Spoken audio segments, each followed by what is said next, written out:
hate this. Every time we do this, I hate it. You want some cheese with that wine, mister? That's Doctor, mister, to you, sister. Well, that's double doctor, triple master sister to you, pal. I'm not your pal, friend. I'm not your friend, buddy. I'm not your buddy, pal! Please, can we all please stop yelling? I hate compressing. I hate this entire process. But look, let's just do it, you know? We're all here. We survived the dive. I brought some chewing gum. Let's just drink some water and get this done. That's why you're the chairman, Llama. Always the diplomat. Can I have some gum? No, you can't have any. It's mine. Can I have some? Yes. Can I have a piece? Sure. Oh, may I? Certainly.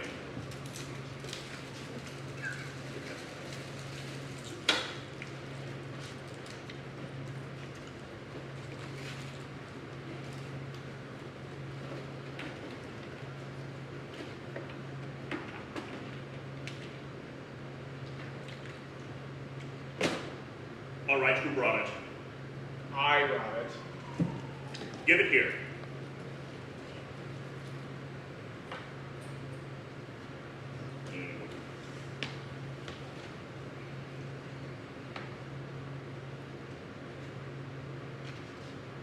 O dread Lord Pulitzer, behold we, the Council of Six, bring this sacrifice of time, energy, and blood.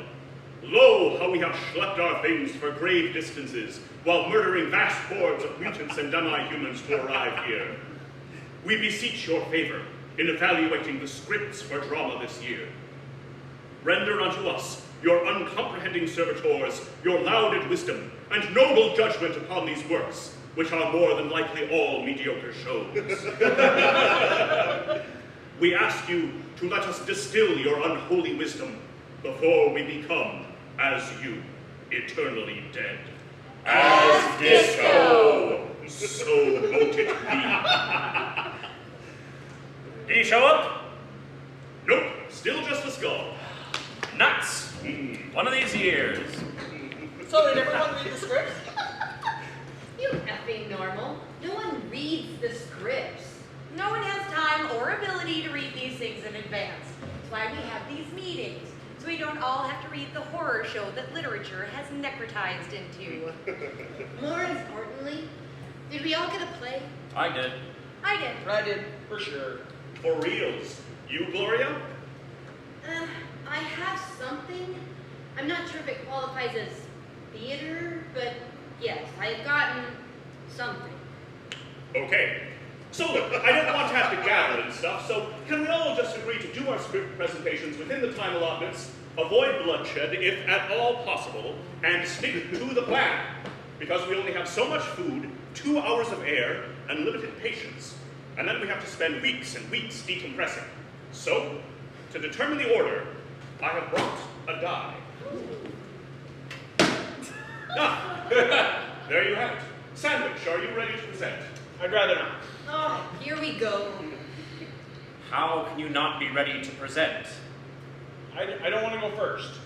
That's fine. I will just roll again then.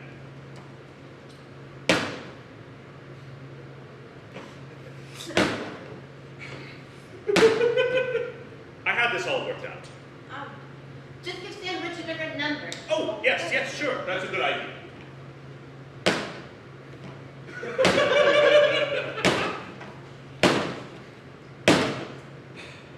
The die is broken. Would you like one of mine? No. I wrote this die. I worked out this chart. It's a foolproof and unbiased method of determining order. Just give it some time. I will go.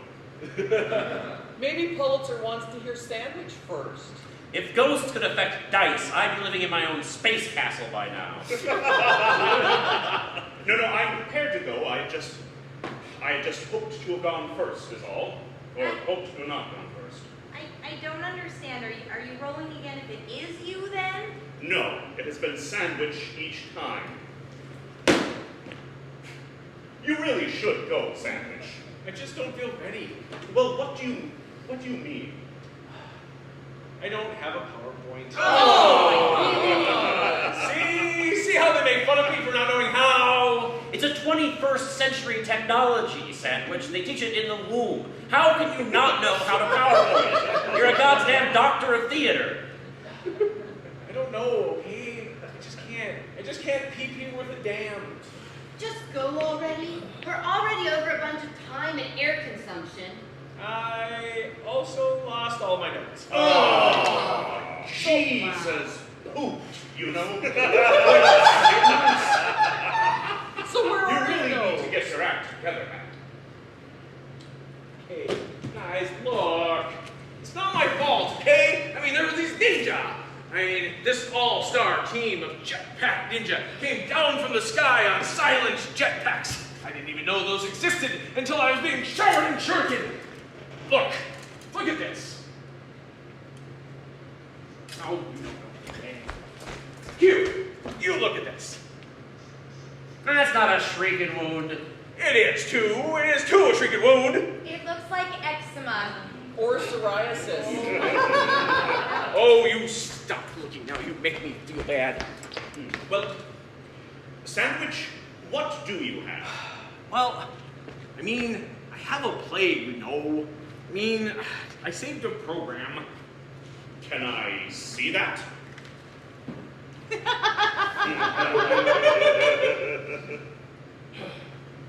This is Hamilton. Oh. Again. God damn you, Sandwich! God damn you! Another Hamilton year? You're a real embarrassment, Sandwich! Look, guys, I don't know what the problem is. I thought it was an original musical play. A play can't win more than once. Read the effing website. Online makes me anxious. Please, Llama, you've got to say something here. Yes, Dr. Llama, enforce some quorum. Please don't kill me! No one's going to kill anyone, Sandwich. Pressure sickness manifests itself in many difficult ways. First off, let me say that no one here appreciates more the time and commitment that you have put forth before this board. However, this is the 10th or so time that you have shown up with what appears to be the same playbill for Hamilton, claiming that your things were stolen by ninja. We all know that there is a ninja problem out there. You don't need to explain that to any of us. However, you may consider this a warning. If you don't show up next year with an original play, we will be forced to remove you from this board. I will send you a written warning by email later. In the meantime, is there anything you can tell us as to why the script is deserving of your nomination? Do I have to? I think it would be a nice gesture. I was gonna thank you for the warning, but now I'm just angry that you're giving him a chance to go. What are we doing here, Llama? I don't want to hear about Hamilton again. More. Okay, look.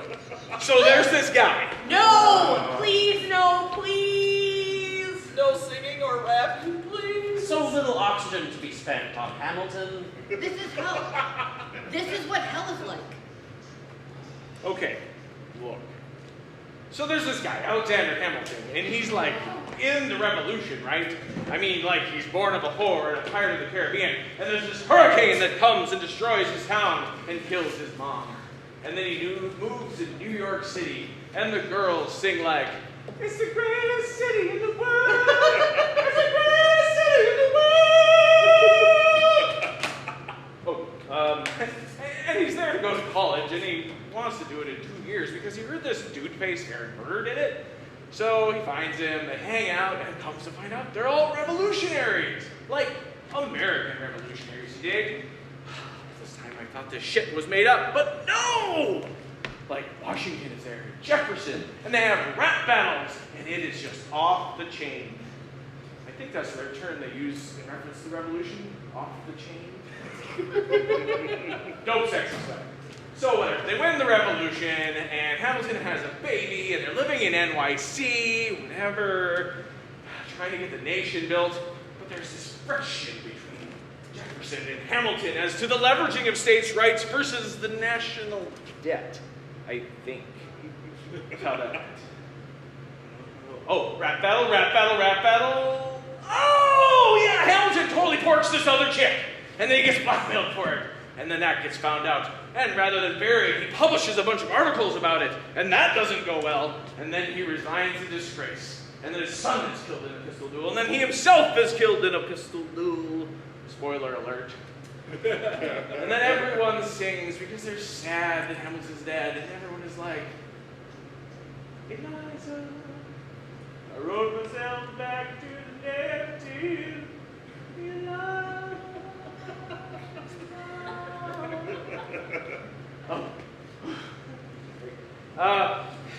It's okay, because they all get to live together in heaven or wherever.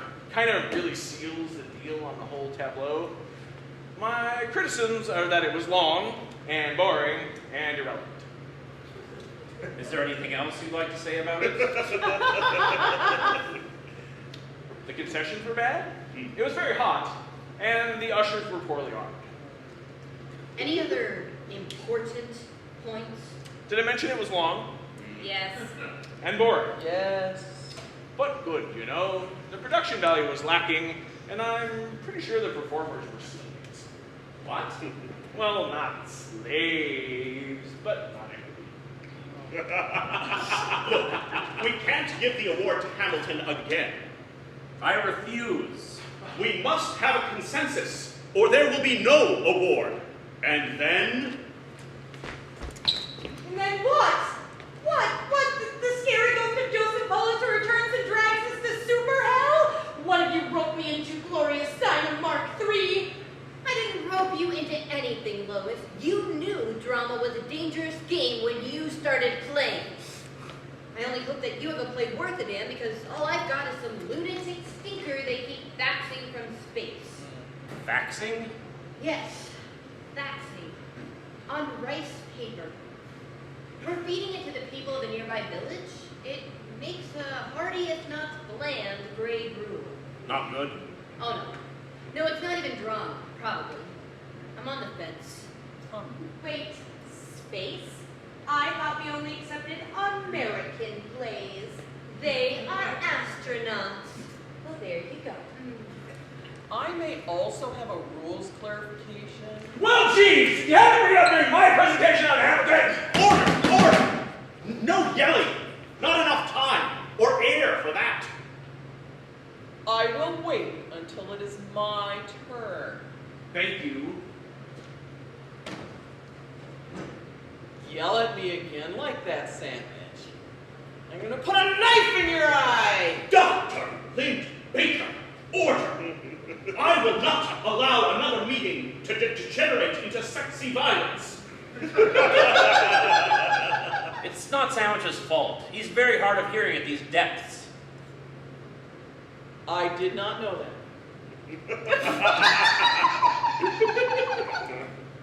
I will yell. I'm gonna kill you, sandwich! I'm going to! Protect me! Are we sure Hamilton can't be nominated again? None of that! I might vote Hamilton over this stinker. Order! Law and order! Boring! I am not a violent person! I'm a calm person responding to a violent world. It's okay, Dr. Lynn Baker. No one's saying anything bad about you. We're all still just hating Sandwich with every fiber of our being. May I finish? How much more time do you need? I don't know, like half a page of dense dialogue? Why? I swear, I'll be glad when I'm dead and don't have to do the stupid board anymore. Please, let's just let this clown tell us about whatever he needs to tell us about, and then we can all move on to what we hope will be our first original play of the evening. Thank you. Finally, my thoughts on Hamilton.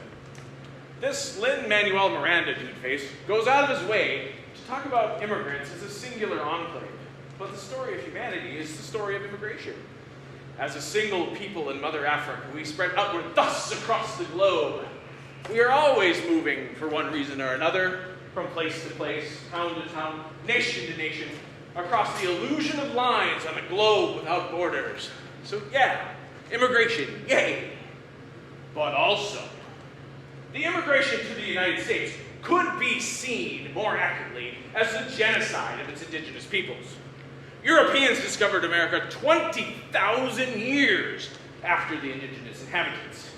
If only one of the millions of people, divided amongst thousands of thriving cultures, had developed a reliable flag. Miranda calls it an American musical. But who's America? Not Native American, not African American, not even female American. Nothing in depth. It is all just reflected off of Hamilton, who himself is a questionable hero. When you strip away those clever lines and dope beats, what you have left is essentially a 3.5-hour-long hand job to the establishment. An establishment that has failed to account equally for the notions of truth, justice, and freedom. In fact, Washington and Jefferson were fabulously wealthy slave-exploiting plantation owners. Shaking hands with the history of the United States should not be an act of celebration, but an act of mourning. Everyone falling to their knees, begging forgiveness from the millions and millions who had to die so that rich white people could establish a slave-stolen nation of their very own. The American dream is a holocaust. It is the intentional elimination of all hope in our lifetimes.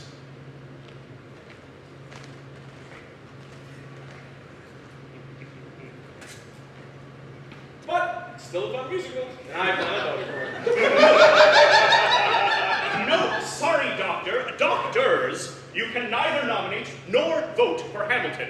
That musical was written 384 years ago. It won the Pulitzer Prize, and its author, Lin-Manuel Miranda, died choking on it in a pseudo-sexual stunt that the Disney people made him perform for his 100th birthday. No, you cannot nominate Hamilton again. Sorry, Dr. Sandwich. It's a shame. We've had like 3 songs on repeat. Can't listen to the whole thing though. You lose a whole afternoon. I might vote Hamilton. No. Look, let's just take a little break, right? To relax and catch our thoughts. Drink some water. Eat some pizza sandwich. No! Nope, not you, Sandwich. The snack. Oh. Fine. I'm gonna go hit the head. None of you pervs get any ideas.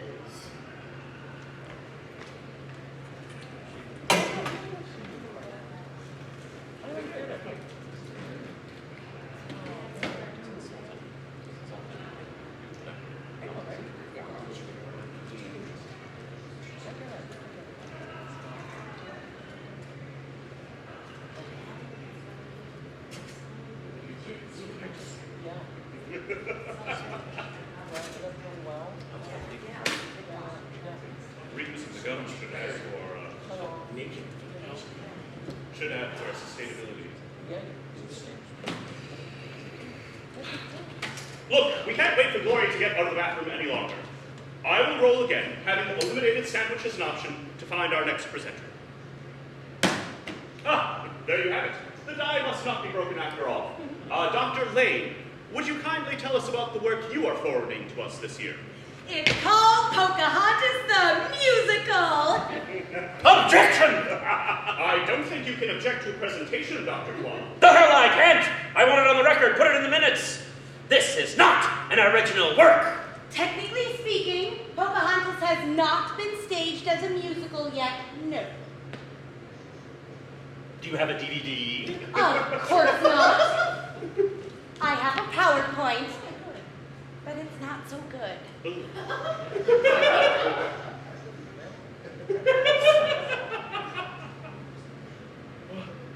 What's wrong with Pocahontas?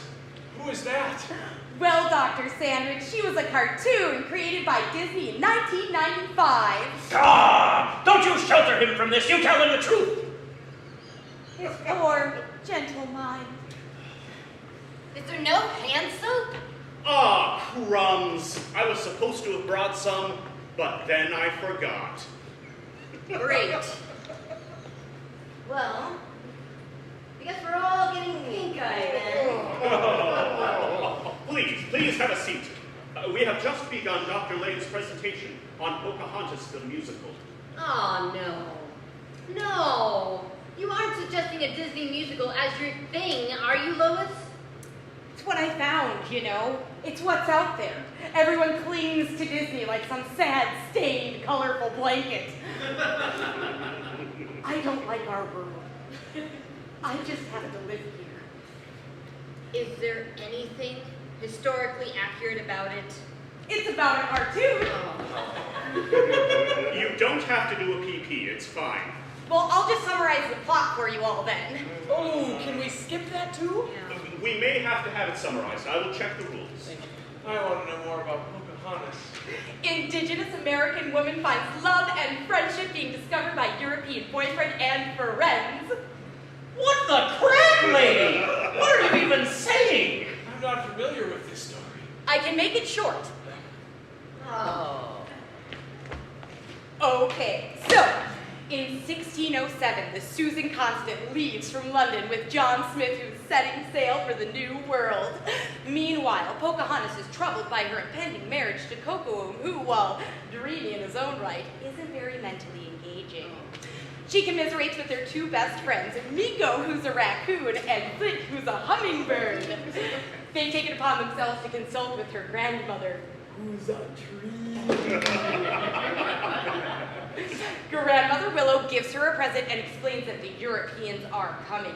Indeed, they do arrive and start tearing down forests to build homes. One thing leads to another, and somehow Pocahontas falls in love with John Smith or something, and saves his life by putting her head below her father's war club. Everybody sings! I am certain things went great for Indigenous Americans following the events of this picture.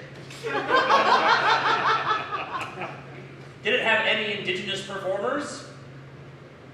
No, it was all performed in red face. Aw, nuts to that! Unacceptable! Are you quite done ruining the Pulitzer Prize in drama by dragging it through the gutter till it dies of shame and exposure? Really, Lois? Why? I tried to see other things. I didn't like watching it. You think I like seeing corporately appropriated culture? You think I like being a part of this board? It has been a massive waste of time.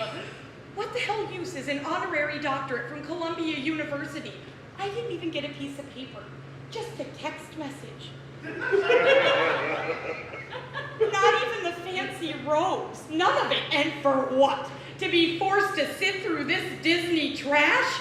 I don't like it. I find it repulsive. Well, tell us about that then. What?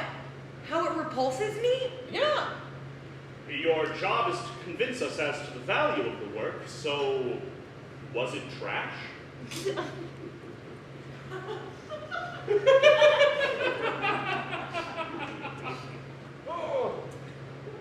To call what I saw trash is to give garbage great discredit. Trash, for whatever it is, was at least something earlier on. The functional points have been consumed or used, and what is left behind, the remains, are themselves still functional to some degree. Pocahontas is the prototypical example of a much larger and pervasive system, however. To single out this show alone is to disregard the sad trail that has led us here. The Disney formula for success begins at appropriation. Appropriation can be either physical or cultural, and either material can be transmutated into the final product. Maybe you're appropriating a folktale, or a legend, or a person of great interest, or maybe just 1,000 acres of endangered wetland. It doesn't matter what it was, because the process of Disneyfication will remove any singular attribute or value as a part of the process. Great works of art and culture go in, but they do not come out. Commodification is the next step in the process. Every decision and determination must be considered by the benchmark of profit. Can we make it into a ride? Can we turn it into a toy? How much will the DVD run for? How successful will the sequel be? Will people really stand in line for 3 hours for this bullshit? Questions of morality or consent or future implications are crushed. A step in this process is the removal of anything controversial or unique or complicated, rounding off the jagged edges of plot and substance so that swallowing the pill tastes like nothing at all. At the helm of this venture is free market capitalism in its most glorious and functional avatar. Regurgitation is the final step. Continue recycling story and theme and regurgitate for profit. Repeat. Appropriate. Commodify. Regurgitate. Appropriate. Commodify. Regurgitate. Are you a patch of endangered forest? Appropriate. Commodify. Regurgitate. Are you a historic icon respected and admired by millions? Appropriate. Commodify. Regurgitate. Are you a 12-year-old Native American girl who spent her youth exploited and kidnapped only to die at the age of 20? Well, we'll appropriate that story, turn you into a 17-year-old white person, and make it all about how you can't find a boyfriend. Hundreds of years after that, we'll turn that into a sad musical performed by bored, racist hillbillies. Did they puppeteer a dead raccoon in for the live one? It's the only interesting thing I saw. Is that it? Can I be done? That's fine. Discussions. I want this show removed from the list of all possible entries and forever. We stop the cycle of appropriation here and now. Here's where we make our stand, as placing this work beneath our mission to find relevant, well-constructed, meaningful pieces of drama. I move we do that. I don't think we can do that. I can recuse myself from the board?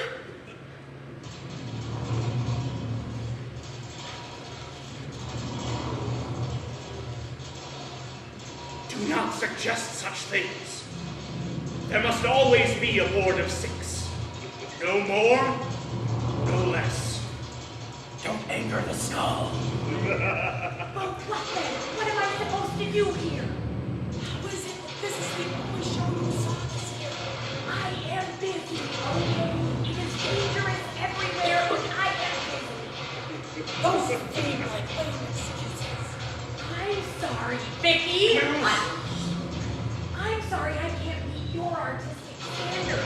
Next year I'll just bring in a program from Hamilton, and we can all just continue to mail it in until we're dead. This is my fault. I thought she was cool, you know? I should never have involved you. That is it. That is the last straw. You condescending wench.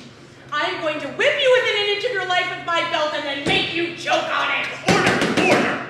No, you let her talk. Go on, dear.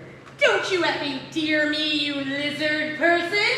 You smell like mummy farts. Ooh.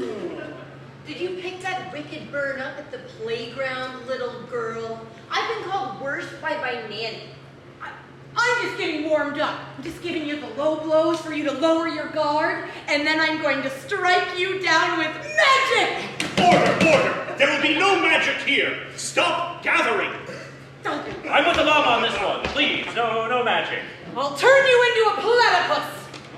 Oh, what the hell, Lane? You've lost it, you know? I swear by all the gods I will, I'll turn you into a platypus! That's impossible, dear. There's no such thing as magic. Oh! What is that? Holy water? Close. Oh, man. It tastes like nothing. Why would you taste that? It got in my mouth. What is that? Oh, here. Got some on this. Let me look it up. Get off of me! I can clean myself on my own. What was that, Lane? Oh, this? Just a few ounces of the most powerful dark shine acid I've ever saved as a weapon.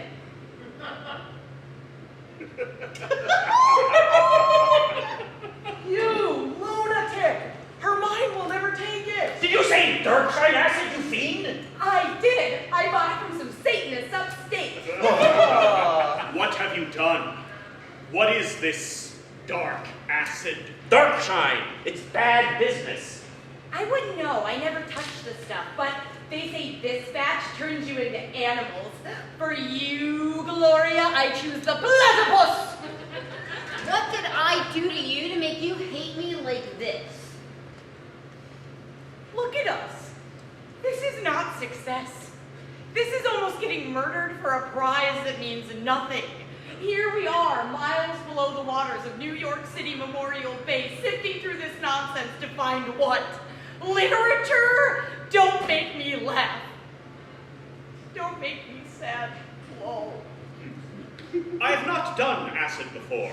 Is it like smoking crack and such? What is acid? Ah, it's a drug sandwich, a hallucinogen. They make it deep underground under black lights. Regular light destroys the compounds they attempt to synthesize. The people who make it don't care because they've been blinded by a different acid. Well, as a part of their obedience to Satan or whatever.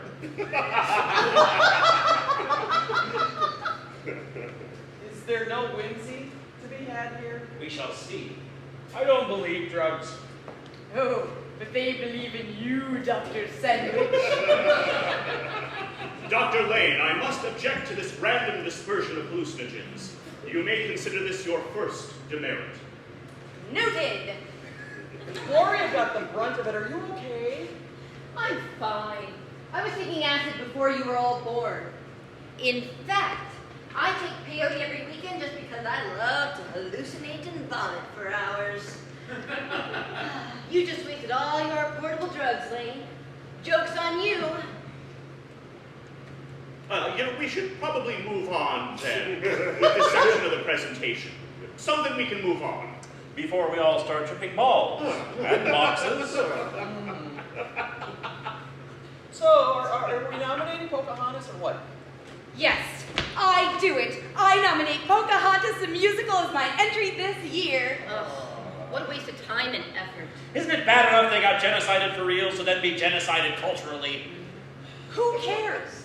No one cares. What? The scary skull? I'm not scared anymore. I used to be, but now I know it's all hooey. Don't listen to her, Skull Lord. We are all behind you. Don't talk to the skull while our eyes are open. Oh. You know the rules. No yelling!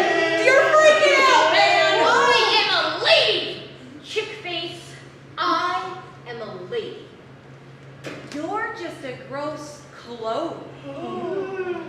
I don't have to listen to a damn thing you say. You're just a copy of a copy. Oh, you shut your pie slots, you dunce. I can't believe I ever thought you might have a valuable thing to say. But do you want to know the truth about all of this? Is that I can take all the acid you can throw at me. No, I'm not Gloria Steinem. I'm a reconstructed version of that fabulous lady. But I have her memories reproduced brilliantly and accurately by teams of historians. I remember it all. I have her hopes, her dreams, her knowledge. I have enough of her to know that I have a great mission to bring equality, freedom, and justice to all the world's people, if I can, if this body will allow me. And if not, I'll find another. But something you should know about me is that among my memories, I believe that once I was working as a Playboy bunny for a story, and I dropped acid 7 times a day for a month with Tim Leary, Hunter S. Thompson, and Hugh Hefner. It might be a constructed memory. It might not be. What I do know is that you should have brought a bigger knife, because now I'm going to kill you, Lois Lane. Your fictional boyfriend won't save you. Oh, wait! If there's gonna be a knife fight, I gotta do my smack. I'm sorry, I was gonna save it for later, but I can't go through a knife fight on dark side acid without some smack to bring me down. I was saving it for decompression, and I was going to share, but no, I'm not going to! I demand you withdraw Pocahontas, or by God, I'll take out your eyes, Lane. I'm not afraid of you! are stupid. And a bad journalist. Your words don't hurt me, Dr. Llama. Always with the sexy violence. All right, we have a knife out challenge. Do we have seconds? I'll second Gloria. Just let me get this sweet Afghan horse upriver. I'll second Lane. Really, Vicky? Well, yeah, I get it. I mean, we all hate Disney, but what are you ever going to do? All right. Do both of you have bets? Do we have a bungee cord? This was so much easier when we held it at the murder drome. I have a bungee. Stupid to include knife fights in the rules, but there you have it. Right in black and white. I might let you keep an eye, but then I'm gonna take both hands. Easy there, Tiger. Don't let Papa blow this.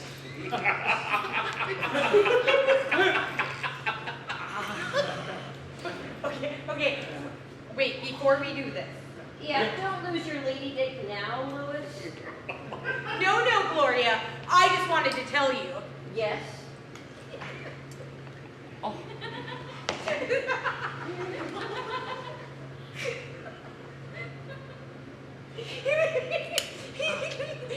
It was just water.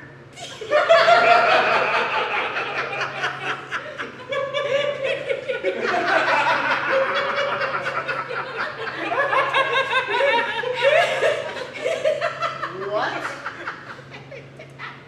It was just water. I just threw some water on you. It probably had some of my spit in it. Huh. Well, game on then. Yeah? Yeah, I'm angrier now. I thought I was gonna get into a knife fight on acid. Now, I'm just gonna kill some dumb beaver. What was that about not being acid?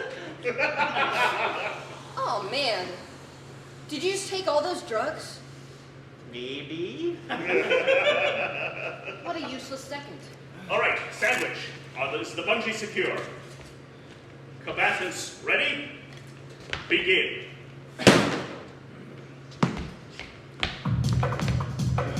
Oh. Yeah. Come on, get her, Gloria. Get loose. Get in there. Get salty. Get loose. Yes. Oh. Don't do too much. Go for the legs. Go for the legs. Kill the head. That's it. Get low. Get low. Don't let the bungee throw you off. Yeah. Come on. Yes. Get in there. Get in there. Come on. Breathe. Remember to breathe. Cleansing breath. Remember the oxygen bubble. Let her down, yes! Oh, yeah. Yes. Come on. Get in there. Get in there. Yeah. Come on. Yeah, do the rising punch. Do it. Come on. This is the prom lady's turn. Come on, say goodbye. Come on, say goodbye. Oh.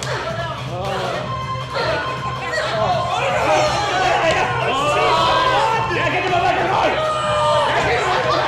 Come on, do the check. Do the shoulder check. Okay. Come on, you can do it. Yeah. Oh, that's a great emotion. That's good. Get in tight. Go for the back. Come on. Okay, come on. Follow your moves. Come on. She's doing stooge. She's going full stooge on you. Use your comedy. Use your comedy training and you'll come back to this. Okay, come on. Get the reels down. Look at the head up. Go save. Go for the close saves. Come on, you can do it. Go ahead. Go best time, hard. Come on, go back down. Go back. Look at Michael Jackson beat it. I want to see blood. Come on, you can do it. Ladies, let's avenge your blood! You can't get tired yet. Keep fighting. Come on. Give me the bungee spin lock. Do the bungee spin lock and go for the eyes. Take a breath.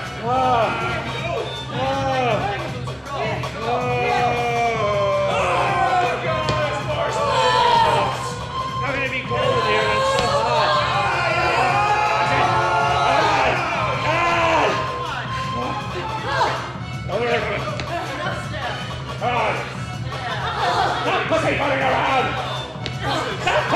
around for a knife and a shotgun gun.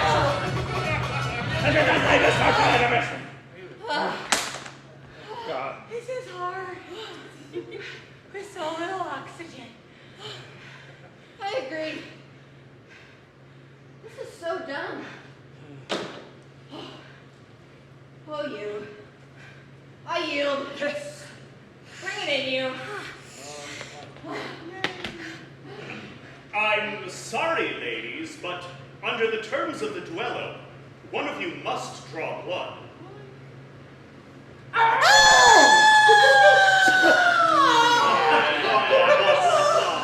Good job. There. Now, any of you please call me Glory again, and I'll gut you like a rough fish. For real. Winner! Give me back my belt. Man, Ninja had killed Ethan Spells.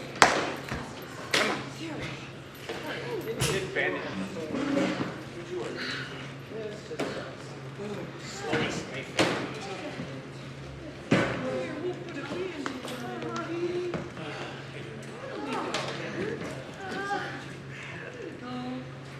All right. With so little oxygen remaining, we must commit ourselves to getting this done. I don't make the rules. It is simply my role to enforce them.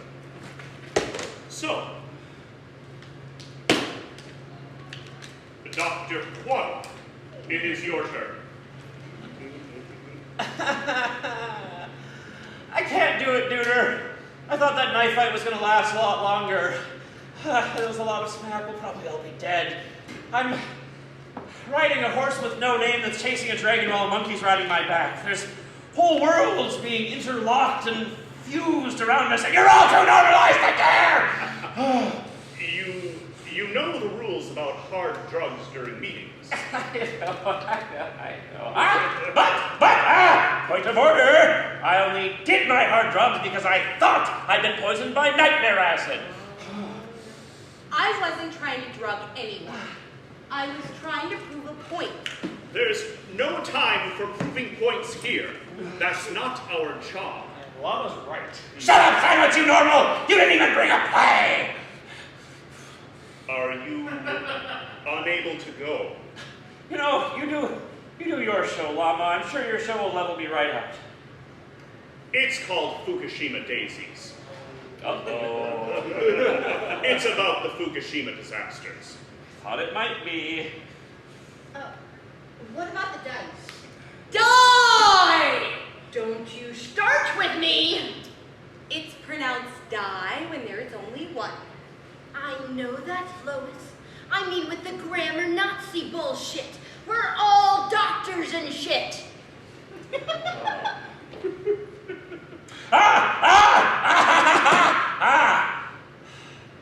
I would remind the chair of the doing someone a solid amendment.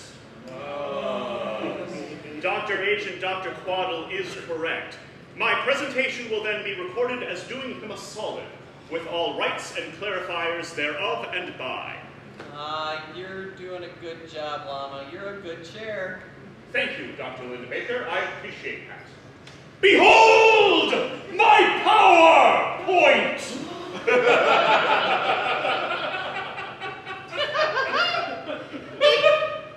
It's beautiful. The fonts. Colors Worlds within worlds, borders and boundaries.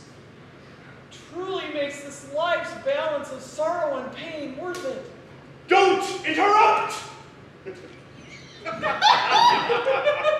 There will be a question and answer period following the presentation. You may take notes, but please, please do not interrupt, or I may lose it! Things aren't so great back at home. So, good evening. My name is Dr. Lorenzo Paclaw, and this is my presentation on my show. On March 11th of the year 2011, the Tohoku earthquake caused a tsunami that destabilized a nuclear power plant, perpetrating what was then called the Fukushima Daiichi nuclear disaster. Efforts to contain the meltdown, the worst nuclear disaster since the Chernobyl incident, proved marginal at best. Water, used to cool the fissile material was pumped off and stored in massive containment tanks while a frozen soil landfill was being constructed. Then, in 2020, a similar earthquake struck the coast of Japan, rupturing these containment tanks. This event, known as the second Fukushima Daiichi nuclear disaster, spilled hundreds of thousands of tons of radioactive water into the sea. Although quickly distributed to a global population through the water cycle, the first to be affected by mass radiation poisoning was Japan. While whole communities consumed irradiated fish and livestock, or were exposed to the fallout by virtue of proximity, entire cities perished en masse. In medical conditions not seen since the dark ages of the plague, families would be forced to bring out their dead for mass incineration to prevent further outbreak. But of course, that smoke was also radioactive. No one is a winner, is the general sense of this plague. It follows the last day in the life of one particular family, the Kobayashi. Haruto Kobayashi is the father, a programmer for Nintendo who's a family man first and a super nerd a close second. His wife, Yuna, is a talented guitarist who works both as a studio musician and fronts for her own band. Their daughter Yume is home from college, having almost completed her coursework in aquatic biology. And their son Ryo is set to graduate and wants nothing more than to be an astronaut. The play takes place over 3 acts, over which the family becomes more and more stricken with radiation sickness. The family is all aware of their impending fate, all of them being well-informed, well-educated individuals, but this knowledge is unable to get them out of the containment zone. Efforts to escape the containment zone are met with execution. The government has been forced to become swift and concise in their response to those irreparably stricken with radiation sickness. The response is termination. These decisions, it is explained by Haruto, are all made from deep underground. There, the most precious of cultural treasures have been secreted away so that subsequent generations might know something of their lost people. Throughout the work, cultural aspects are juxtaposed against Western and globalization-related influences. It is artistically and tastefully presented with an aesthetic understanding of dramaturgy, craft, and audience. These elements combine to display a tragic and bittersweet farewell to humanity's lost innocence. The climax of the piece and the source of the title relate to a discovery that is made by Yume, who at this point has been burned and broken terribly by the late stages of radiation sickness. She comes in from the garden with a daisy that has grown compound eyes.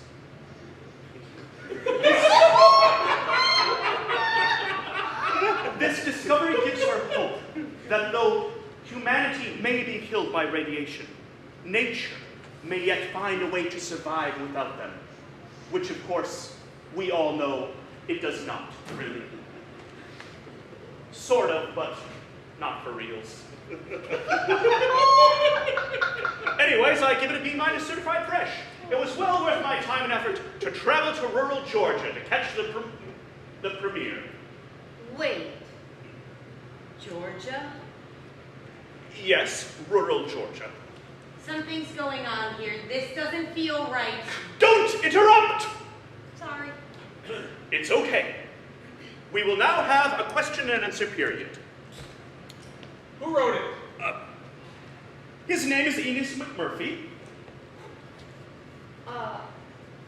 That doesn't sound very Japanese.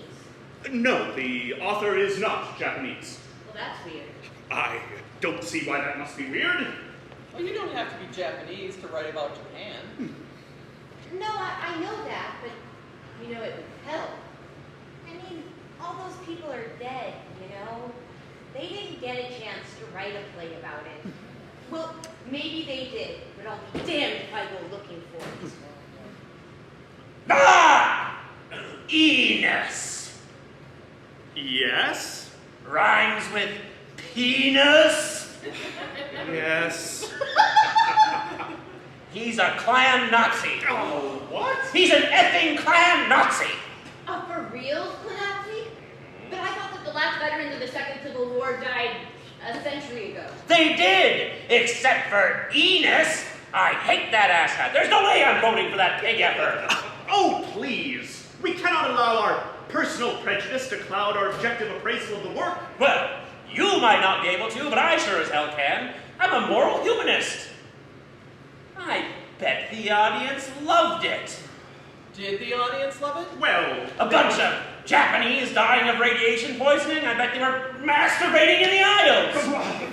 the audience doesn't matter either. Their reaction is meaningless. It is all about literature. The script is what we're here to judge.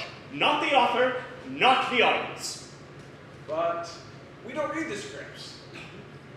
So if the author is a terrible racist, writing a terrible piece that culturally exploits the deaths of millions and millions of people, and is benefiting from the amusement it's instilling in other terrible racists, is that what we want to allow to happen? They're all terrible racists. Every one of them. That is what it is like. It isn't about who is or who isn't a racist. It's about who can write well. Yikes. This is not helping me wrestle the monkey dragon. So, this is the point where I will field questions. You already opened it up. That's why we're talking about this racist a-hole author. Poop. I don't know what to tell you. What happened to the radiation? Oh, it's everywhere. What? Oh, yes. We've simply become inured to it because of the process of natural selection, weeding out those countless billions we've left behind. Well, that's a downer of a sequel. Indeed. Did they perform it in yellowface? I'm sure I don't know what you mean. You know what I mean. That racist-ass Charlie Chan, Jerry Lewis bullshit where everyone puts on a butt-ton of eye makeup and squints a lot and loses our R's and calls that being Asian. I've sat through too many tired, old, casually racist productions of the Mikado to be willing to sign up on some sad barnyard, late to Pearl Harbor pity party. I'm going to be honest with you. Much of what you say is true.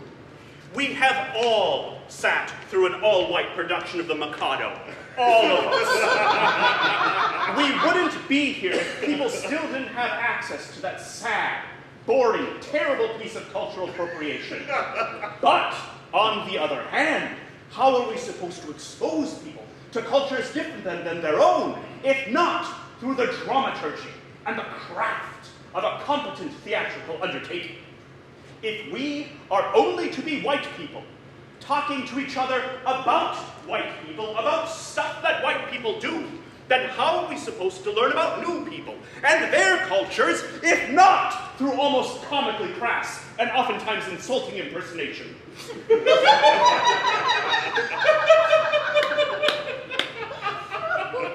make an interesting point, Dr. Lama. However, there is a very wide gulf between laughing with someone and laughing at someone. It is not a continuum. It is a binary.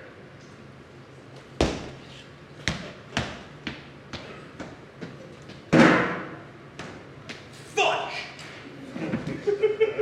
Don't vote for it then. Are you saying you're not endorsing your own play? It's gonna be another deadlock Hamilton Fukushima daisies. And these daisies have eyes, you say? Compound eyes, yes. Were those a thing? I don't know. I doubt it very much. So, would you consider this a fantasia?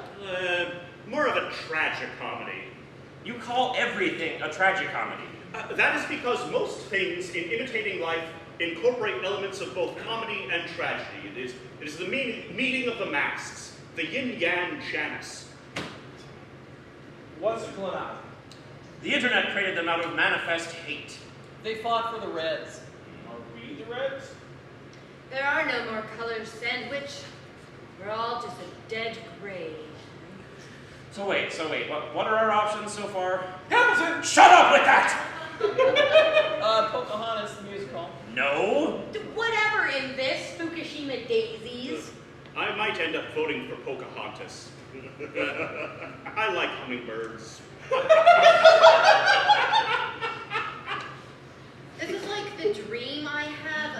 drowning in pig shit. That would be the worst. Pig shit is the worst. No, my play is the worst. I would rather eat a pig shit sandwich than read it again. I hope you have something. Well, I'm not sure if mine is literature. Ooh, this might be the year we all get dragged to hell. A more likely scenario is simply imploding us. I've never imploded before. How about yours? Is your play any good? Well, it has stuff in it. Are you confident in voting for it? Oh, sure, yeah. I mean, it's better than this trash. Oh, good. I mean, I can go if you're ready, unless we'd all like to take a break to vape and poop, unless, of course, Gloria clogged the toilet again this year. Don't start with me, Hugh. I'll put your teeth so far down your throat, you'll have to clench your butt cheeks to eat corn. Joke's on you, I don't eat corn! Joke's on you, I do! And I totally clogged the chemical toilet with my massive poop. Order, TMI. Oh, you Nancy's need to get day jobs instead of interrogating me about my poops. All right, we will now take a 10-minute break to relax and collect our thoughts. I brought candy and amphetamines for those who are cool. Yay! But not Sandwich, because he can't hold his shit. Ooh. Well, there you go.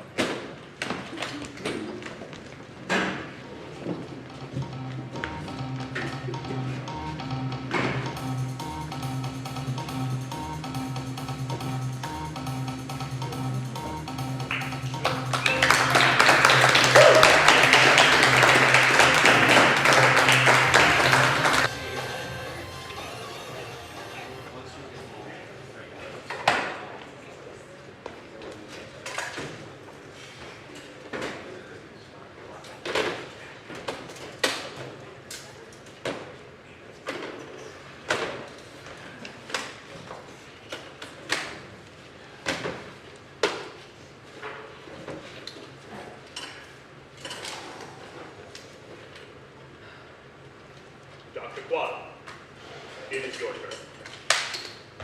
All right. It's called English Nonsense, Chapter 2, The Livre de Vie, and it bills itself as a quasi-British tragic comedy with semi-adult themes and a whole crackload of ninja.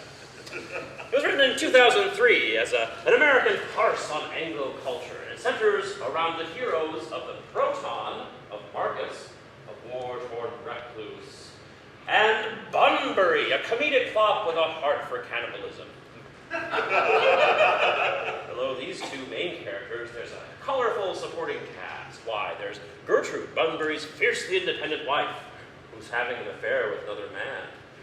And then there's Anne, an accomplished ninja pirate with motivations of her own to help out her boyfriend Marcus. And then there's Falstaff, and cunning and handsome, and true to the project's title, a whole crapload of ninja.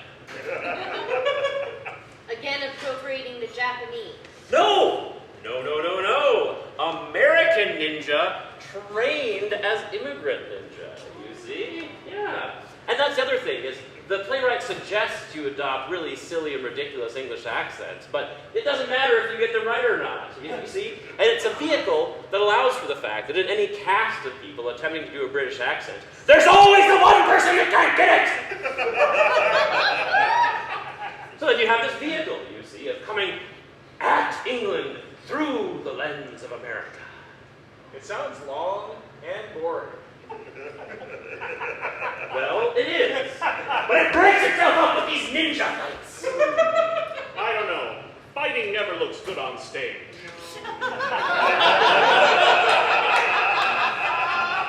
Yeah, fighting is Phil's job now.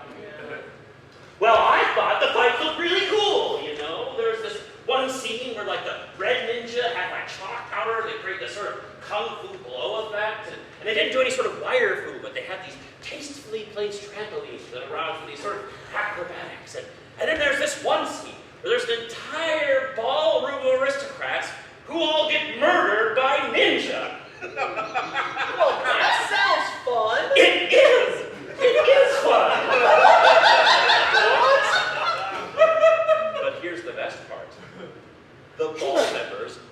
all just audience members. For reals? Yes, for reals. What they do is they find the best dressed ones, they bring them backstage. And if you're wearing shorts, whatever, we'll toss some tails on you and some costume jewelry. And then you go on stage for the ball scene, and the ninjas just murder ya. No, not for reals, Dr. Sandwich. They're merely acting. That doesn't sound like theater. Well, it seemed like theater to me. It sounds like a performance art. What's the difference? Oh, there is plenty of a difference. Well, I know that, but I'm not sure you do. Oh, I do! Order, let's keep on track. So anyway, the entire plot revolves around gaining possession of this book, the Book of Life, Le Livre de Vie. And what this book contains is the scriptures from the ancient apostles, given instructions from Jesus. Now, Jesus gave the instructions on how to bring back the dead to his apostles, but it's only rarely used in the apocryphal canon. But our antagonist, Friar Lawrence, is attempting to gain possession of this book, to bring back Kaiser Wilhelm II to life, and reboot the Great War. And the entire thing comes down to an epic, multi-way battle between the undead Kaiser Wilhelm and our heroes. It sounds boring. Well, it's no Lady Windermere's fan, but what the F is, you know? How many ninja were there? I don't know, I'd say about 25? And did they have shuriken? Oh, yeah, lots of shuriken. Were they wearing red, white, and blue? Yes, they were! Sandwich, did you see this play? No! Those were the ninja I was talking about! Do you have a shuriken? Yeah, I do. They were handing it out to kids in the lobby. Oh. I'm sorry, Sandwich. I didn't mean to not believe you. I think we all owe Dr. Sandwich an apology. We're sorry, Dr. Sandwich. Thank you. That means a lot to me, team. So, Dr. Sandwich, did you write this play? Oh no, I couldn't think of things like ninjas wearing colors. Well, it's good of you not to lie. Who's the author then? Dr. Quaddle, the author? Oh. What's the problem here? Well, it was written by Jeremiah Lind. Banished! Banished forever! Why, you bust my labia over Pocahontas when you bring in into our layer? Jesus, be effing Christ, Quaddle. What the holy flying F are you thinking? I thought this was the year it expired. Forever, Q? You thought that forever had expired? No, but I mean, there's no reals forever. I mean, it's just an amendment, right? What? What, you scary ghost doll? You're gonna hold a grudge forever? I'm just not to die this young! Please, Quaddle, take it back, please! Forever banished! Quaddle recant. Withdraw the Lind piece.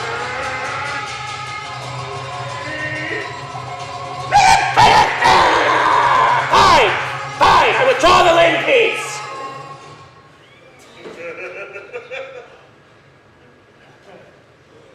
You're all lucky that I didn't want to go to hell today, or we'd all be in a handbasket by now. You crass, ass-faced buttlickers! Oh, how I loathe you with your breeding and your educations. I never got my for reals doctorate. Did you know that? No, it was always in the tradition of the Q, just to impersonate a dentist. Gold teeth removed for free, regular teeth at costs are lower. Seemed like a good way to get people to open their mouth in a compromising position. Memories. Oh, I know what you're talking about. Memories. Oh, like, what about that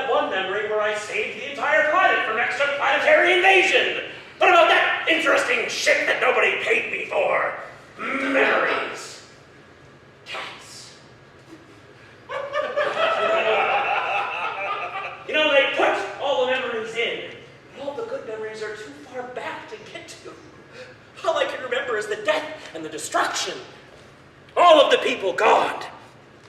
From space dust and love and wonder conceived, to space dust to return. Memories. Are you done? I'm not done! I'll never be done! Not as long as there's the quest. To free the mind slaves. Yes, the North remembers! But what does that mean? This is getting off task. Whatever! Talk amongst yourselves. I'm gonna lay down. That was hard to watch. I can still hear you.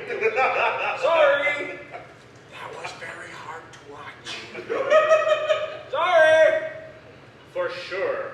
The only thing worse than reading or watching a Lind play is having someone try to explain it to you.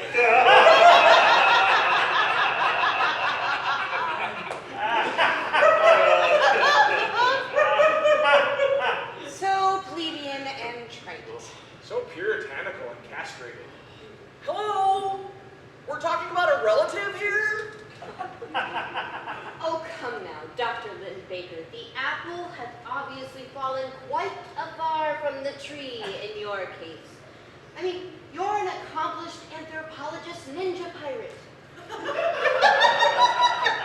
Your publishing career is exceeded only by your kill count. But Jeremiah Lind? No. He died financially and artistically destitute Nancy Pants. He didn't have the sand to pack the seats, and so he left his orphans penniless beggars. You have risen to your accomplishments despite this tragedy, not because of them. No, we're just saying there's a reason someone created a forever plus 1 day clause to our rules, and that reason is your great grandpa, who was really only great in this title. This must be especially hard for Quaddle, being reconstituted from him. Yes, it is. Thank you. I can still hear you. It is. What a terrible, boring person. Do we all need another bathroom break? To cry? Are we all taking deep but shallow breaths? Well, my breath has become somewhat erratic and panicked. Huh, well, you might have a heart condition.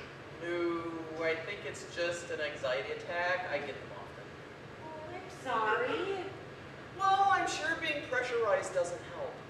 Are we almost done voting for Hamilton again this year? No! We cannot vote for that fabulous hip opera. Again, I'm done explaining sandwich. Oh, whatever, Llama. You said you were voting for it. Well, I'm not necessarily above throwing away my shot in this case. So it would seem. We might end up deadlocking with an illegal Hamilton vote.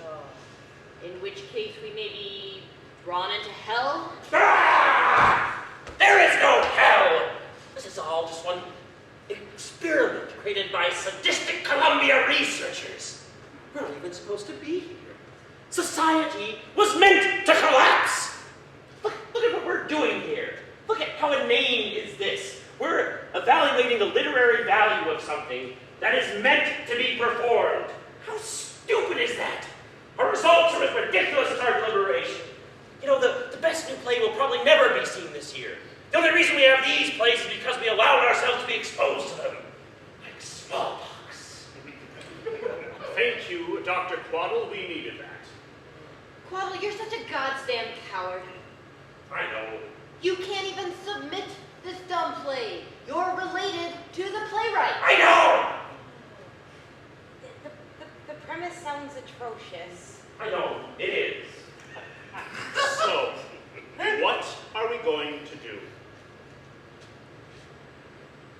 Well, I guess I'm going to have to vote for a Klan Nazi piece, because although it repulses me to the very core of my being, it repulses me only slightly less than Disney, who I consider to be the real-world Frankenstein monster of frenzied consumerism. Hey, that sounds fun. Why don't you write a play about that? Thanks. You're seriously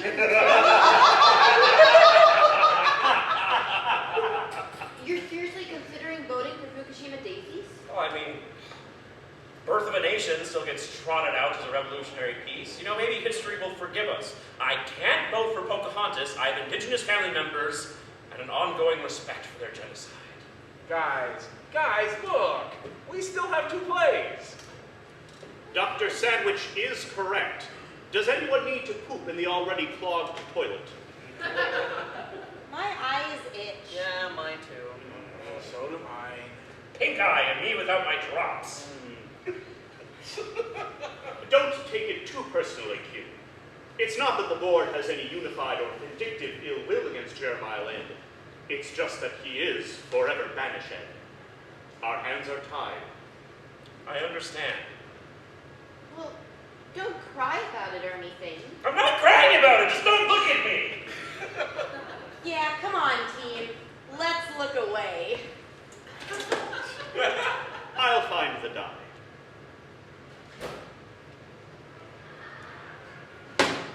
Ah, there you have it. I don't know why we're having all those problems earlier. Dr. Lind Baker, would you tell us about the work you are presenting I this would year? like to.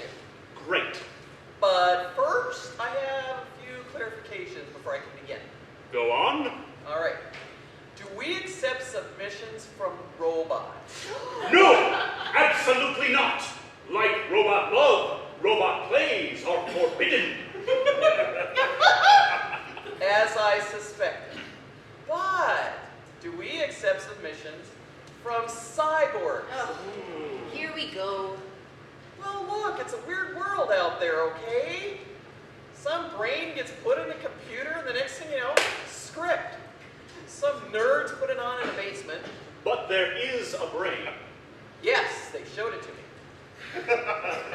A brain in a computer? Well, a few brains, but they pointed out which one produced the play. Human problems, is that it? That is the title, yes.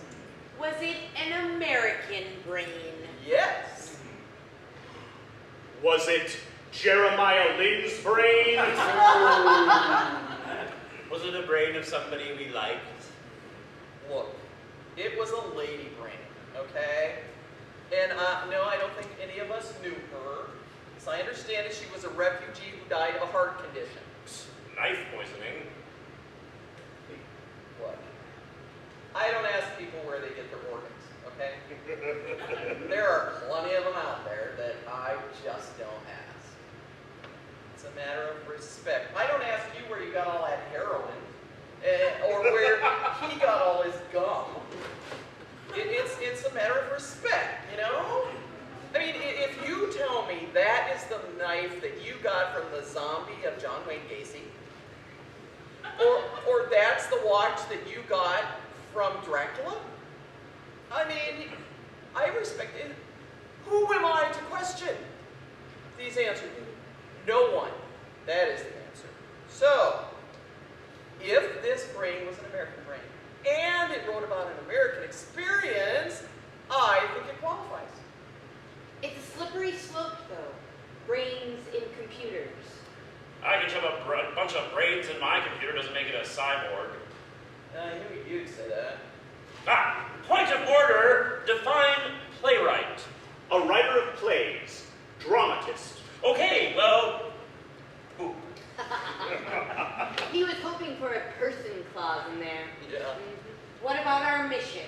We give the prize to... A distinguished play by an American author, preferably an original in its source and dealing with American life. Is it original? Very. So, this cyborg brain machine wrote a play about human problems? That is correct. You know, this is a question of percentages. The guild rules are more than 51% alive. Guild rules. Oh, that's a lot. And just how does your secret society enforce their imaginary rules? Well, Gloria, we have a 50% alive rule. You see, we're committed to protecting life, and so we will always protect life unless something is less than 50% alive.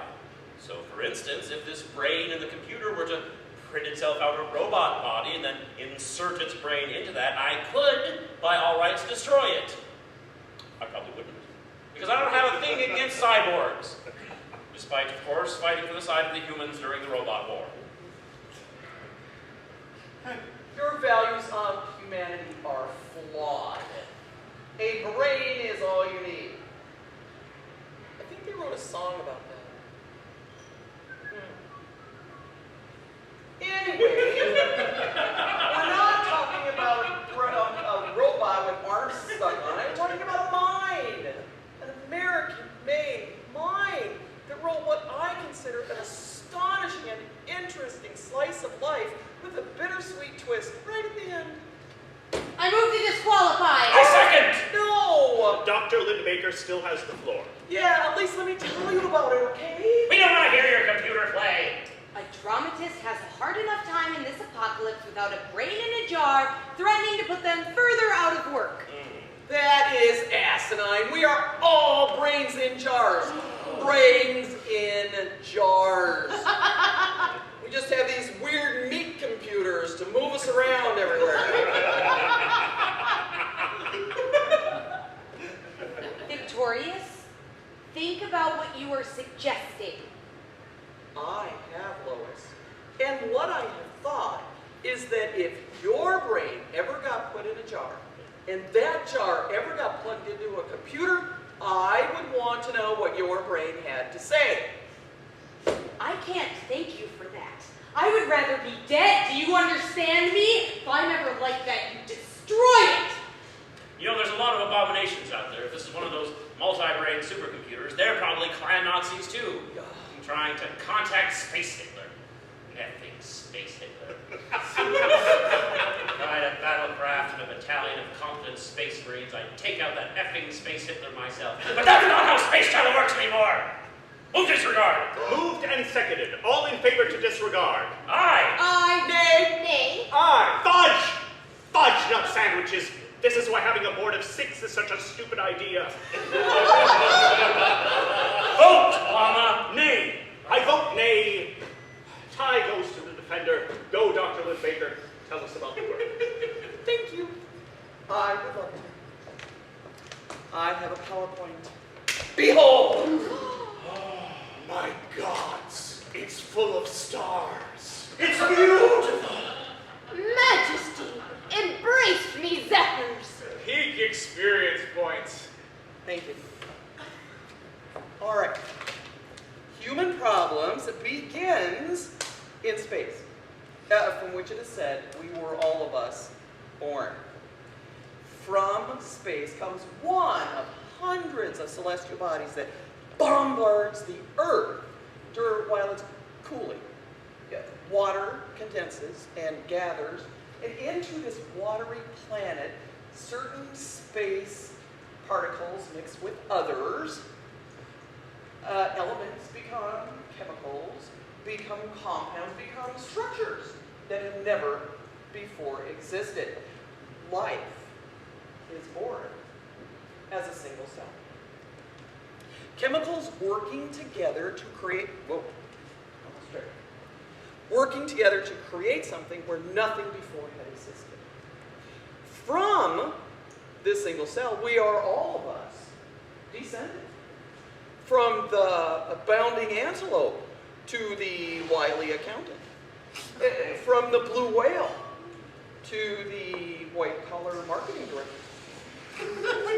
From the sea anemone to the duck hunter.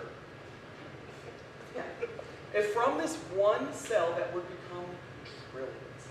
Trillions upon trillions. The creation of life from nothing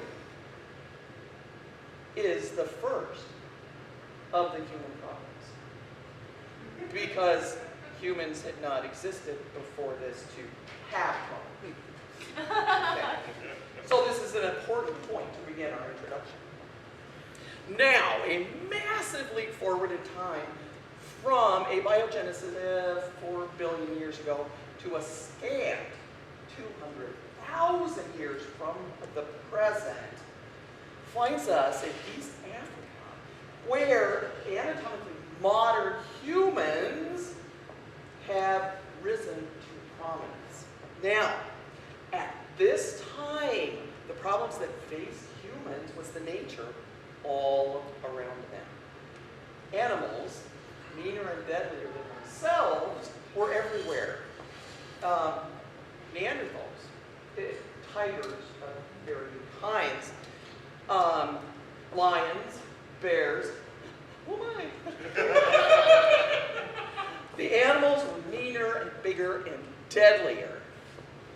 But what humans discovered was that if they built tools and cooperated, they could become a collective that was much more powerful than any one individual could be. So the answer to this problem was culture. The shared traditions and ideas that define and guide us. Now, from the cradle of Africa, man undertook mass migrations. Okay. One group moved west in Africa and became what we consider now the modern African nation. Another group went north to the Red Sea and lived as beachcombers for thousands of years, until one of that group moved west toward India. Now, upon arriving in India, all life on Earth was threatened by the eruption of the Toba supervolcano. Now, this was an extinction-level event that reduced the population on Earth down to as few as 2,000 people. This is defined as the second human problem. Now, the survivors built civilization out of the ashes, even as others continued east over land bridges and glaciers that changed over generations. So then, about 50 to 20,000 years ago, the first group arrived on what would later be called North America and produced societies of their own. Now, we leap forward to 1492. Now, this chapter begins to present the most pervasive problem to humans. Other humans. Beginning with the arrival of Christopher Columbus, peoples separated by 20,000 years of independent development collided, and the result was nothing short of genocide. It's the culmination of the previous 20,000 years of warfare that had played such a regular feature in what would later be called Western society. Now, Eastern society, by contrast, had been defined by warfare of a marginally different nature, peppered with its own colorful brand of warlords and despots.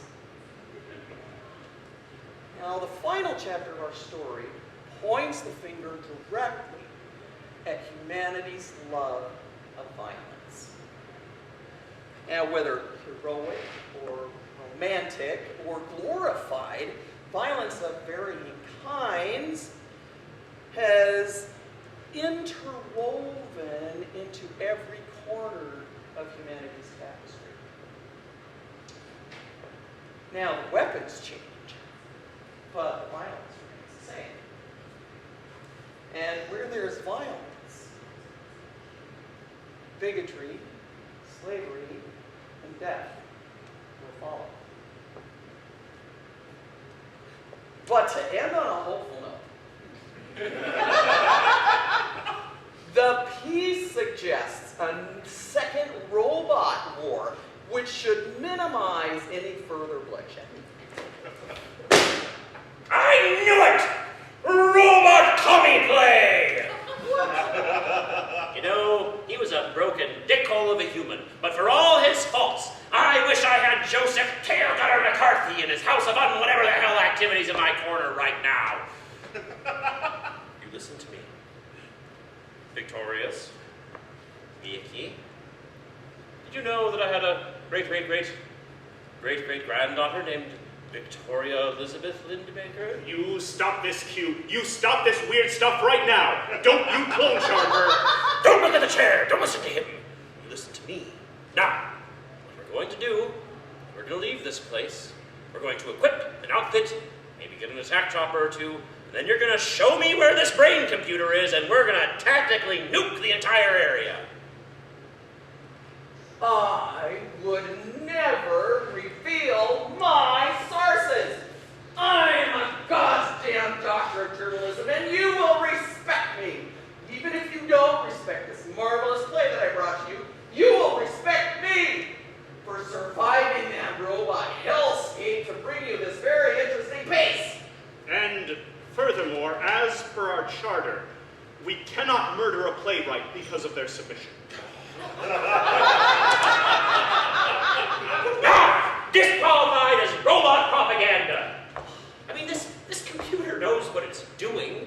I mean, look at us all, miles underwater, free from any sort of backup, poorly armed, and... Oh my God. The manuscript. Yes. Give it to me. Why? Damn it! Vicky, you listen to your great-great-grandma Jill! You're a damn fine journalist, kid, but you're a lousy robot hunter! Where's he going? He's headed to the emergency airlock. No, why? What is he doing? He didn't decompress! He's gonna drown. Oh no! Prepare for shockwave! Oh my God!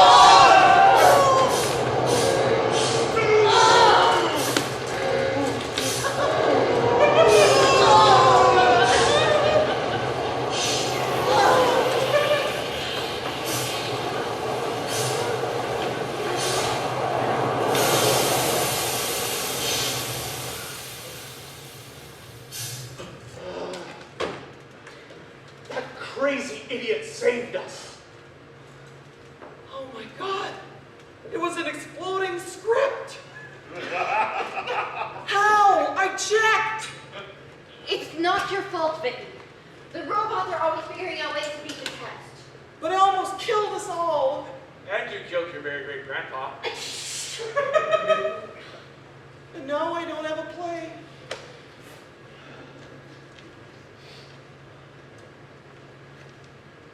Here. Take this. You mail it in now. It's only good for tenor meetings, I guess.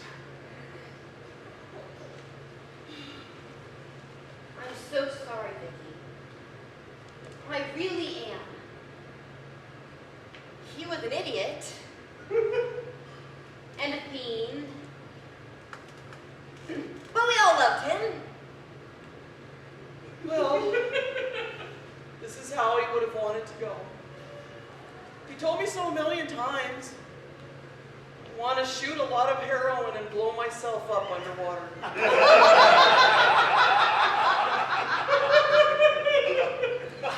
I never understood until now. It seems so obvious.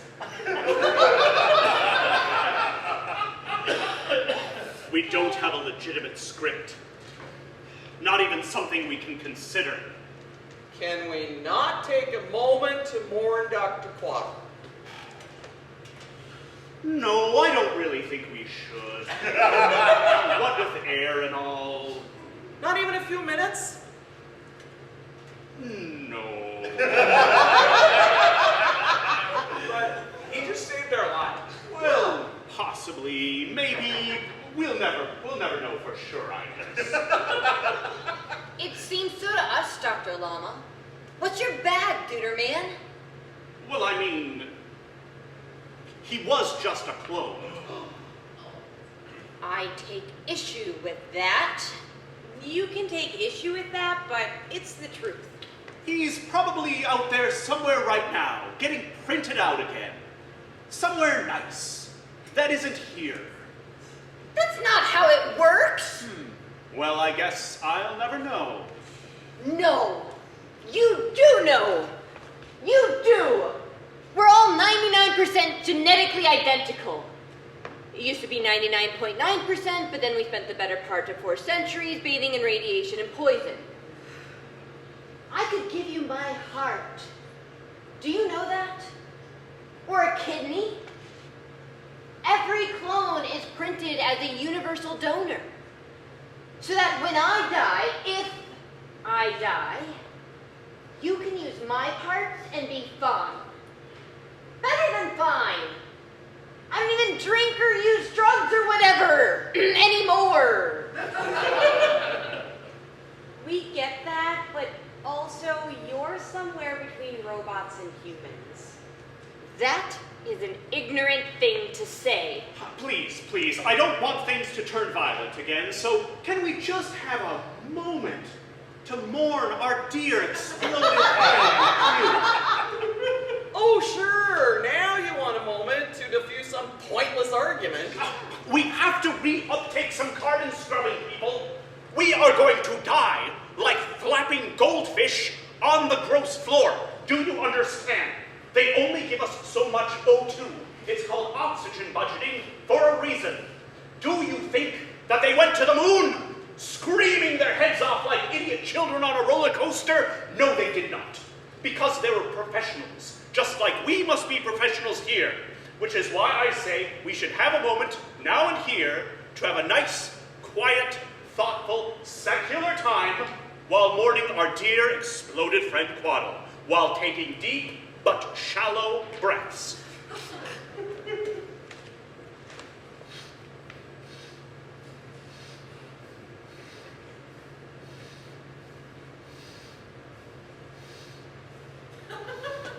You ingrates aren't seriously praying for me, are you? Dr. Quaddle! Grandpa! I'm all right, kids. Made my swim check. You're a real superhero friend. I know any of you would do the same for me. Well, anyway, unless I missed my count, we've still got one play to review. I don't know if it's a play. I will roll. Wait, Llama, you don't have to roll. There's only one possible result. I will roll anyway. Llama, why not just let Gloria go? Please just let me do this. Fine. Ha-ha! 6! Go, Gloria, you are our last presenter. Then we can vote and, go decompress, or get dragged to hell, or whatever. Hell can't be any worse than this lousy gig. We'll see. So, what play did you bring? This probably isn't theater. We've heard you say that a few times, I feel. Probably performance art or literary masturbation. What's it called? I'll answer that. But first, I'd like you to answer a few questions for me. I mean, I don't think we have time, do we, with the oxygen and what have you? But I think these are important questions. I mean, if it's okay with Dr. Llama. I guess so. I've pretty much given up all hope by now anyways. Getting dizzy.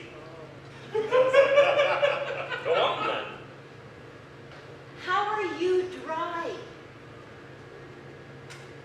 What do you mean? I mean beyond the impossible task of swimming out of the shockwave, when you walked in here, you were dry like a desert. I dry quickly. The doctor has a good point.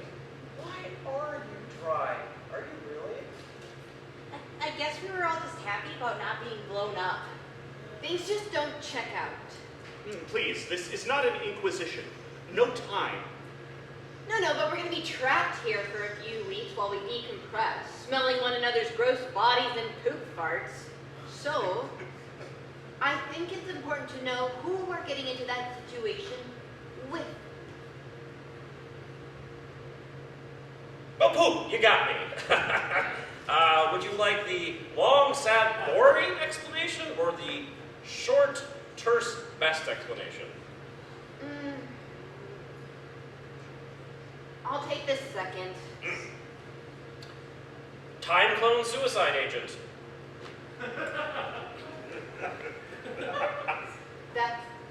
That's the answer. I told you, there's a Longer, sadder, boringer answer. But that would probably cut into our time. I don't know. Time clone suicide agents doesn't seem like the best answer. Oh, a band name, perhaps. But I guess I feel there should be some qualifiers and classifiers around that little chestnut of information. You know, it's all sad in the time clone robot war. People are blown up and exploded every second of every day. How did they get down here? So, you know the upright base case that you were all giving me such a hassle about to the mini-sub? But of course.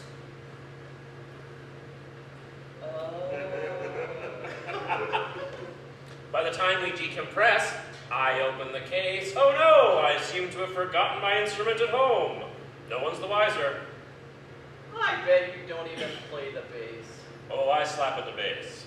I was looking forward to the jazz music we were going to play together. I brought my clarinet. I'm really sorry for the weird ruse, everybody. You just have to trust me that it was for the greater good. The greater good? What, you don't want to see the Pulitzer Prize in drama continue? Well, that's what we're all down here for, to come to that conclusion. Well then, let's just disregard this little incident as what it is, an unsuccessful robot assassination attempt in which we happily got the drop on them. But who was that other person then? Ah, time clone, buddy! See, you can't transport matter back in time, that'd be virtually impossible. But you can transfer energy, it's super easy. So what you do is you take a memory, then you put that into a clone. Time clone. Bingo. But Euclidean physics. You don't worry about that bullshit. Well, I guess we'll just leave it at that then? Trust me, the less you all know about the secret society you've been unwillingly pressed into, the better for all of us. The less they can torture out of you, the better for the group. I should have stayed in Mirotarian. Please, please, Dr. Steinem, before we all get bored and dead. Certainly. Well, the show is called Four Garys. And it has been getting facts to us from space every hour, on the hour, for the last 3 years. Facts? Facts.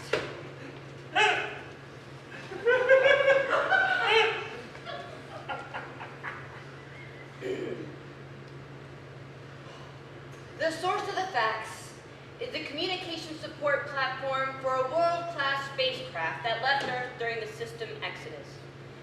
The platform is a self-contained and perpetually sustained operation, and it produces its own biostock, including rice, which it turns into paper, which it, in turn, turns into this terrible play. It is roughly 57 pages long, and of that, I would cut 60. There is no plot that I can discern aside from the internal struggle to write a Pulitzer Prize-winning play, which is obviously ludicrous. The action surrounds 4 identically cloned space janitors named Gary. They find out over the course of events that their model of clone is designed to live only a year. And as it happens, it is their birthdays. One of them dies from either cobra poisoning, or an allergic reaction, or from 4 wallets being forced into their mouth. None of that is made clear. Nothing is made clear. It is all terse, confused non sequiturs for page after page, hour after hour, occasionally peppering vulgarities in the forms of swears or poop jokes. Oh, they poop into a bag and force an audience member to buy it and then eat it. Oh. Yeah, making this all up. But I am not. I read it. Once, mostly. I watched a performance that they sent as well. It is free and on the internet, and the performance was just as confusing. Men wearing ski masks, moving around creepy and crudely constructed puppets. I had to play with my phone while watching the video, you know? My phone hasn't worked in 20 years. I just needed something else to watch other than that weird nonsense. Oh, it is an hour and 45 minutes long, but it feels like infinity times 2. That is 2 sideways 8s multiplied. I wish I could have done literally any other thing with the time I wasted on this train wreck. It is why the threat of hell no longer scares me.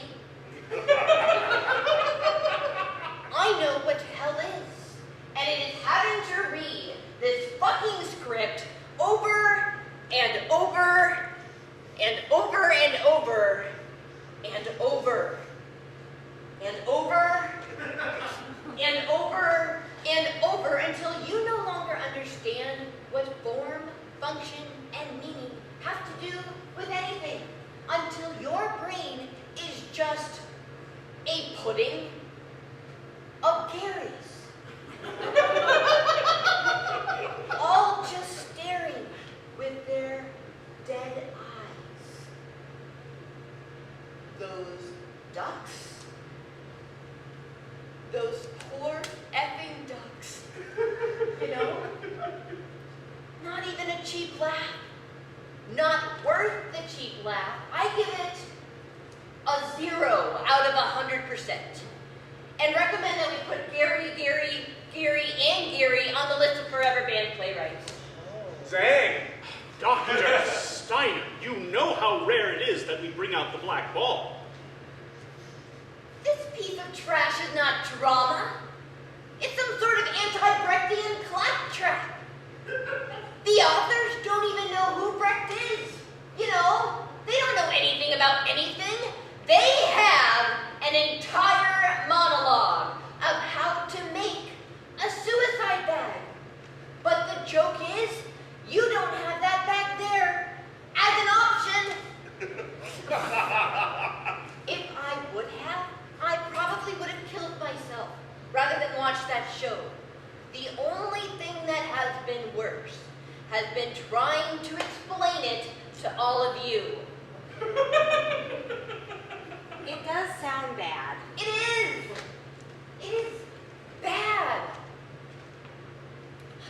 I saw it. What? I saw it. How? As you said, free and on the interweb. And? I liked it. What? How? Well, it's different. In that it was worse than everything else, perhaps? Different isn't valuable. Different is what Minnesotans call something they detest. Did anyone else see this possible piece of trash? I did. Really? Yeah, for reals. The whole thing? Mostly, hey, I was pretty wasted. How about you, Sandwich? Did you see this play? Oh no, I don't like plays. I hate being sneezed around. There it is. It's okay, buddy. None of us like plays. I saw it. Well, Am I the only one here, other than Sandwich, who did not see this play? I guess so. Well, does anyone else have anything to say about it? Well, I laughed at least once. It's good for a cheap laugh or two. Yeah. it's free. That is nice. Yeah. And on the interweb. I didn't have to go to a gross theater and get sneezed on by some dirty kid. Yes, thank you, exactly. I liked it better than Death of a Salesman. I can't believe what I'm hearing.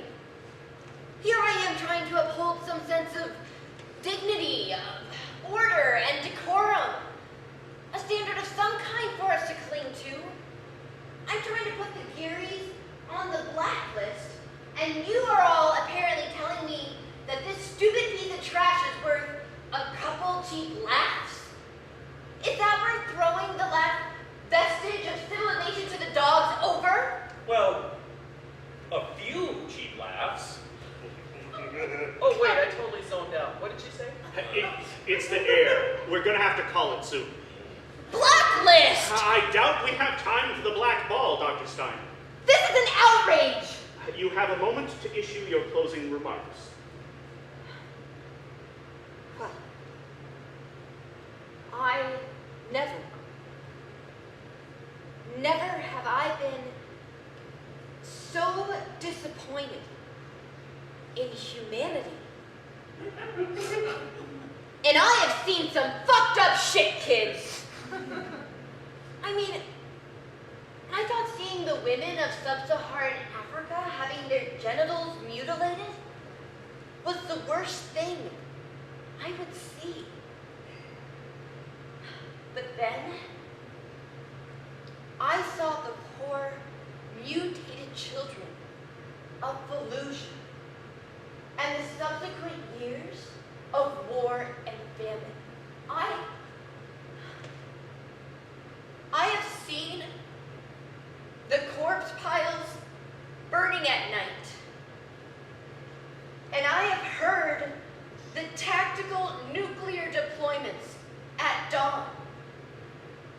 But never have I ever been so disappointed as I am now in this moment in human history. To think, I live to see an age where some random amateur space clones can even be considered for this esteemed award. Those a-holes called us a group of privileged white people. Us! Well, I won't stand for it. After this vote, I plan on resigning from the board.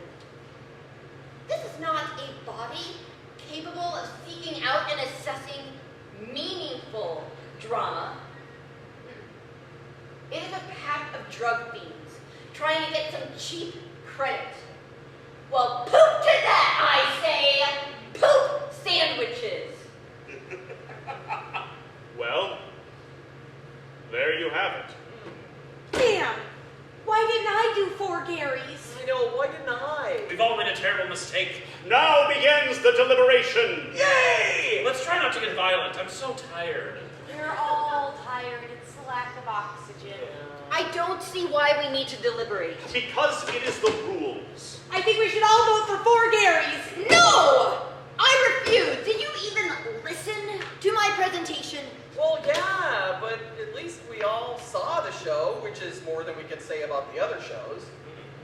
I can't vote for my show. I have indigenous friends and a meager but stalwart sense of self-respect. Good on you.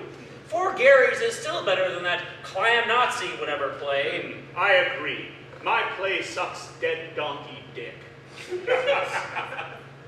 I will not vote for 4 Garys. I will refuse and deadlock us, and there will be no award for drama this year.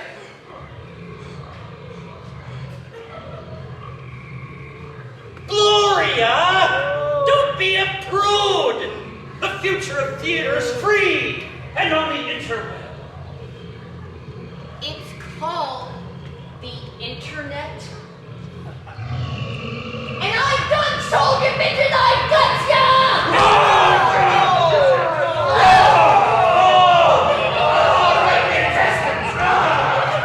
Order! I must protest this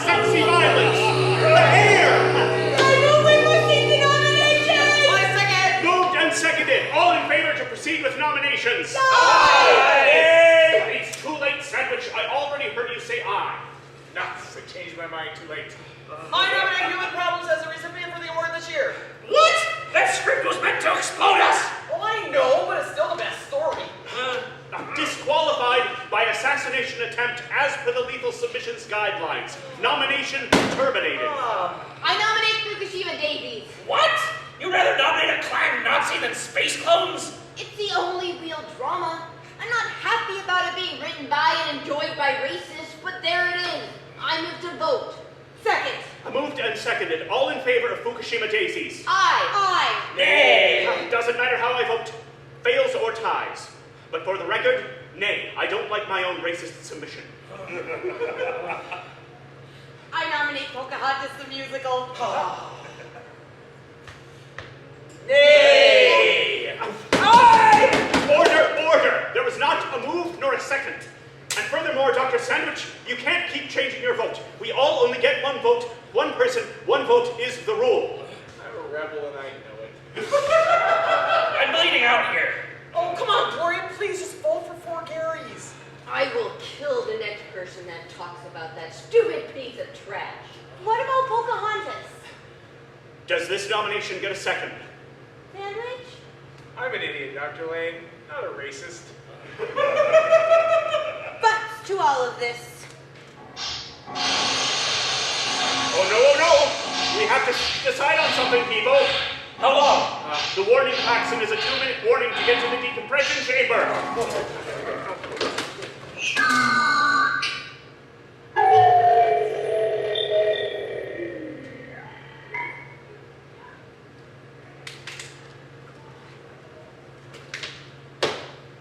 Well, there it is.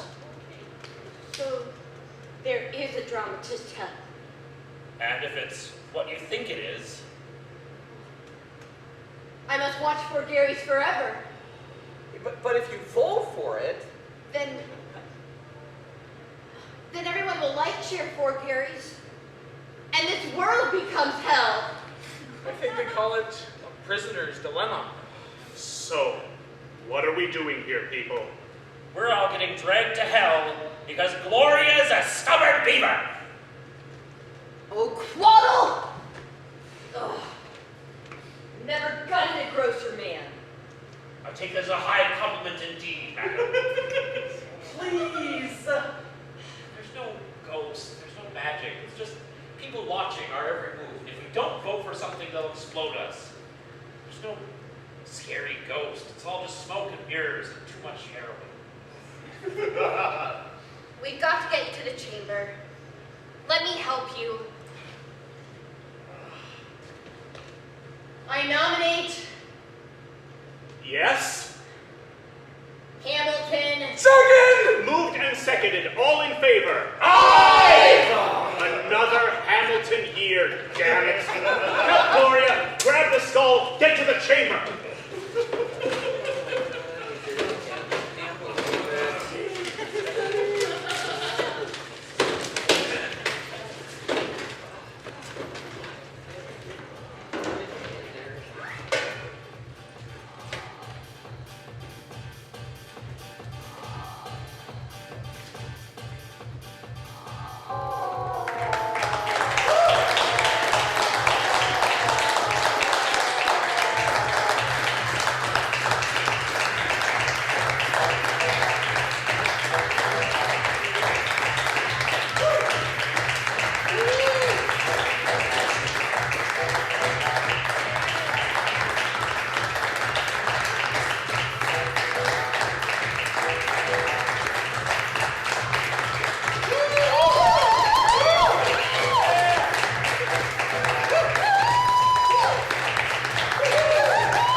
Thank you all so much for coming. Please retire to the bar as we have a show following us. Everybody get home safe, and thanks again.